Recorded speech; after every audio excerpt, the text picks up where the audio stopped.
పాలమూరు నాసిరకం విత్తనాల తయారీకి అడ్డగా మారింది. ఖరీఫ్ ప్రారంభమవడంతో విత్తన వ్యాపారులు అక్రమాలకు తెరలేపారు. నాసిరకం వాటిని సాధారణ విత్తనాలతో పాటు ప్యాక్ చేసి అమాయక రైతులకు అంటగట్టేస్తున్నారు.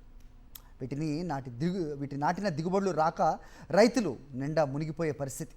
తాజాగా జిల్లాలో నాసిరకం విత్తనాలు భారీగా పట్టుబడడం చూస్తుంటే పరిస్థితి ఎంత దారుణంగా ఉందో అర్థమవుతోంది.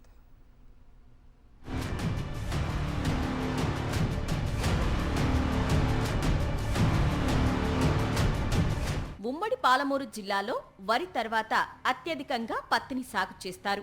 ఉమ్మడి పాలమూరు జిల్లాలో ఖరీఫ్లో దాదాపు 21 లక్షల ఎకరాల్లో వివిధ రకాల పంటలు సాగు చేస్తారు. అందులో సుమారు 11 లక్షల ఎకరాల్లో పత్తిని సాగు చేస్తారని వ్యవసాయ శాఖ అధికారులు చెప్తున్నారు. దీన్ని అదునుగా చేసుకుని పత్తి విత్తన వ్యాపారులు తమ అక్రమ దందాకు తెరలేపారు. మార్కెట్లో నాసిరకమైన విత్తనాలు విక్రయించి సొమ్ము చేసుకుంటున్నారు. వివిధ నకిలీ బ్రాండ్ల పేరుతో ప్యాకింగ్ చేసి అమ్ముతున్నారు. వీటిని విత్తే రైతులకు మొండిచే ఎదురవుతుంది తప్ప దిగుబడి రావటం లేదు. దాదాపు వీళ్ళు 1800 నుంచి 2000 రూపాయల కిలోలకు చెప్పున గ్రామంలో విక్రయిస్తున్నారని మాకు సమాచారం. సో దాదాపు ఇప్పుడు మనం పట్టుకున్న సీడు 1,50,000 వరకు సీడు మనకు ఉంది. ఇంకా రేపు నుంచి కూడా దాడులు మనకి సీజన్ ఎర్లీగా వస్తుంది కాబట్టి ఈ ఉన్న 15 టీంలు కూడా రంగంలో దించుతున్నాము. మాకు అనుమానం ఉన్న ప్రతి ఒక్క గ్రామాన్ని మేము జల్లలు బట్టి ఇలాంటి కల్పిట్ని మేము ఖచ్చితంగా మనం పట్టుకుంటాము. నాసిరకం విత్తనాలు సాగు చేసిన అన్నదాతలు అప్పుల పాలవుతున్నారు. వాటిని తీర్చలేక ఆత్మహత్యలకు పాల్పడుతున్నారు. ఉమ్మడి జిల్లాలో ఈ సీజన్లో ఇప్పటి వరకు పోలీసులు, వ్యవసాయాధికారులు, టాస్క్ ఫోర్స్ బృందాలు చేసిన దాడులు, వాహన తనిఖీల్లో భారీగా నాసిరకం విత్తనాలు పట్టుబడ్డాయి. ప్రధానంగా భూత్పూర్, గద్వాలలో ఈ నాసిరకం పత్తి విత్తనాల దందా సాగుతోంది. అధికారులు, ప్రజాప్రతినిధుల అండతోనే అక్రమ వ్యాపారాలు సాగిస్తున్నారనే ఆరోపణలు వెల్లువెత్తుతున్నాయి. అంగడిరాయచూరు విలేలో పెద్దమల్లప్ప అనే అతని ఇంటి మీద రైడ్ చేస్తే మనకు నకిలీ విత్తనాలు ఒక 35 బ్యాగులు 20 క్వింటాల్స్ ఈ నకిలీ విత్తనాలు అక్కడ మనకు సీజ్ చేయడం జరిగింది.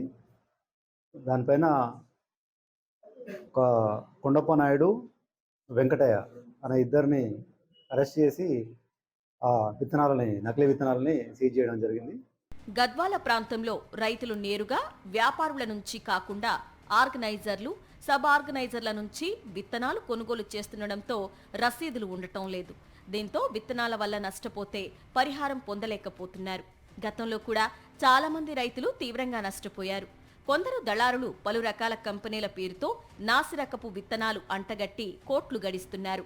వ్యవసాయాధికారుల నిర్లక్ష్యం, పాలకుల అలసత్వంతో రైతులు తీవ్రంగా నష్టపోతున్నారు. ఆనవాయితీగా రెగ్యులర్గా నకిలీ పత్తి విత్తనాలు పట్టుకుంటాం, నకిలీ విత్తనాలు మార్కెట్లోకి రాకుండా చేస్తాం. అసలు నకిలీ విత్తనాలు అనేటువంటి ఇప్పుడు అసలు లేవు అనే పద్ధతుల్లో రెగ్యులర్గా మీటింగులు జరుపుతూ ఉన్నారు. జిల్లా కలెక్టరేట్ల మీటింగ్ ఎస్పీ గారు పాల్గొంటారు, కలెక్టర్ గారు పాల్గొంటారు, అగ్రికల్చర్ ఆఫీసర్లు పాల్గొంటారు.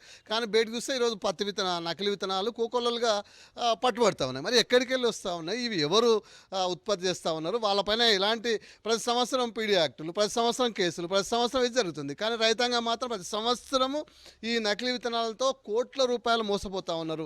మరోవైపు నాసిరకం విత్తనాలు అమ్మితే కఠిన చర్యలు తీసుకుంటామని పోలీసులు, వ్యవసాయ అధికారులు హెచ్చరిస్తున్నారు.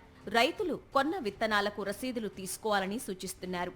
అందమైన ప్యాకింగ్లు చూసి మోసపోవద్దని హెచ్చరిస్తున్నారు.